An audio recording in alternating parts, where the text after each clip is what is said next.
ખાધું, ઘણું પીધું, ઘણી મોજ મજા કરી। 10મું ધોરણ આપણે શરૂઆત હતી ને ત્યારે આપણે મીટિંગની અંદર મેં ઉત્સાહ વધારવા માટે એક પંક્તિ કીધી હતી, ઘટમાં ઘોડા થન ગને। પણ આજે ઈ પંક્તિ તો ન જ કહેવાય, કારણ કે આજે એ પંક્તિ કહેવાય કે જ્યાં જ્યાં નજર મારી ઠરી ત્યાં ત્યાં યાદી ફરી છે આપની। આવા વિદ્યાર્થીઓની સાથે હંમેશા મેં એક શિક્ષક તરીકે કામ નથી કર્યું, એના મિત્ર તરીકે જ કામ કર્યું છે। કોઈ દિવસ લેસન ન લેવો હોય ને તો ઈ વિદ્યાર્થીને મેં કઈ બહુ ઠપકો નથી આપ્યો, બધી બીજી કોઈની બુક અપાવીને એનું લેસન પૂરું કર્યું। અને છતાં પણ બીજા શિક્ષકે જો ક્લાસની બહાર કાઢ્યો હોય ને તો મેં એને વિનંતી કરીને અંદર લેવડાવ્યો છે અને કીધું છે કે એ લેસન કાલ પૂરું કરી નાખશે, એમાં શું બગડી જતું હતું। પણ વિદ્યાર્થીઓને છેલ્લી વાર એક જ શબ્દ કહેવાનો કે તમારામાં વિવેક હોવો જોઈએ। ગમે એ સ્કૂલમાં ભણવા જાઓ, ગમે એની સાથે ભણો, ગમે ત્યાં ભણો, કદાચ વિદેશ ભણવા વયા જાવ ને, તમારામાં વિવેક નહીં હોય ને તો તમે ક્યાં હાલશો જ નહીં। તમારામાં સંસ્કાર હોવા જોઈએ। આ શાળાની અંદર સંસ્કાર મળે છે।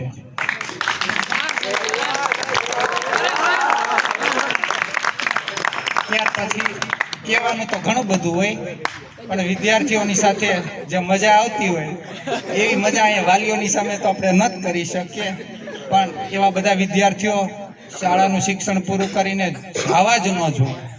આમ તો કન્ટિન્યુ હાલ્યા જ રાખવું જોઈએ, ભણવાનું પૂરું જ ન થવું જોઈએ। રવિવારે રજા ન હોવી જોઈએ। રવિવારે મને કંટાળો આવે, રવિવારે કંટાળો આવે ને તો રવિવારે હું કરું ખબર, સવારે તો હું તો જ હોય 10 વાગ્યા સુધી, અને ઉઠીને પછી એક વાડીએ આટો મારું ખેતરે અને ફરી વખત સુઈ જાઉં। અને ખબર છે મેડમ ને, ખબર છે પ્રિન્સિપાલ મેડમ મારે વાત થતી હોય કે તમે રવિવાર શું કરો, હું આ સિવાય કઈ કરતો ન હોય।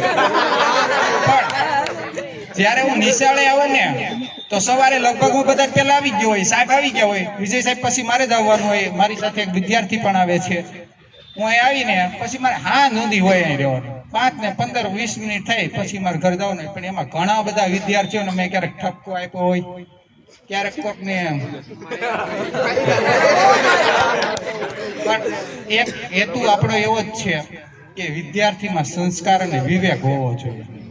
જે મારામાં વિવેક લાવ્યો હોય ને તો વિજય સાહેબ, નહીતર હું તમારી જે વિદ્યાર્થી જ હતો એમ, અને મને કાંઈ આવડતું જ નહોતું ભણાવવાનું। પહેલા ધોરણથી મેં ભણાવવાનું શરૂ કર્યું, પહેલું બીજું ને ત્રીજું હું ભણાવતો। પહેલા સાહેબના અંડરમાં જતો પાઠક સ્કૂલમાં। તે દિવસે હું આવ્યો ને ઇન્ટરવ્યુ દેવા માટે ગયો તો પાઠક સ્કૂલની અંદર, એ કે તમારું ઇન્ટરવ્યુ કઈ લેવાનું ન હોય, એ કે મારી વાત થઈ ગઈ છે, એ કે તમે હેમેન્દ્રભાઈને મળજો, એ કે તમને ઓળખે છે। હેમેન્દ્રભાઈ મારા ક્લાસમેટ હતા। હું ગયો ને એટલે તો મારે વાત થઈ ગઈ છે, સાહેબે અગાઉ એને કહી દીધું છે। અને ત્યાર પછી મેં જે શરૂ કર્યું ભણાવવાનું, પેલા બીજાને ભણાવવામાં કે બીજું જોઈ નહીં એટલું તો આપણે આવડતું જ હોય, પણ ત્યાર પછી મેં જે ભણાવવાનું શરૂ કર્યું ને પછી મને શોખ થયો કે નહીં, ભણાવવા હોય તો મોટા વિદ્યાર્થીને જ ભણાવે, નાના વિદ્યાર્થીને ભણાવી તો આપણું કાંઈ મજા ન આવે। આપણી જેવડા છોકરા હોય ને તો એની સાથે મજા આવે કામ કરવાની। અને ત્યાર પછી મેં 8, 9 ને 10 ધીમે ધીમે 10મું ધોરણ ભણાવવાનું શરૂ કર્યું, અને વિદ્યાર્થી સાથે શિક્ષક નહીં પણ મિત્ર તરીકે કામ કરવાની મજા આવી। અને ઘણા બધા વિદ્યાર્થીઓ ઘણી બધી મજા કરીને ઘણા બધા વિદ્યાર્થીઓ આપણને કઈ માટે યાદ રહી જાય એવા બધી રીતે એવું નથી હોતું, ઘણા બધા વિદ્યાર્થીઓ આપણને યાદ રહી જાય, અને ઘણા બધા વિદ્યાર્થીઓને હું કાયમ માટે યાદ રહી જાવ એમ હોય કે મારું વર્તન એની યાર એ રીતે થયું। એટલે આવી રીતે ઘણી બધી મજા કરી, ઘણું બધું તમારી સાથે રહ્યા। તમે 11-12માં આ સંસ્થાની અંદર વ્યાસ સાહેબ પાસે ભણાવવા આવો, અને વ્યાસ સાહેબ મને મોકો આપે કે 12મા ધોરણનું ગુજરાતી ભણાવવા દે, તો વ્યાસ સાહેબ મને મજા આવશે કામ કરવાની।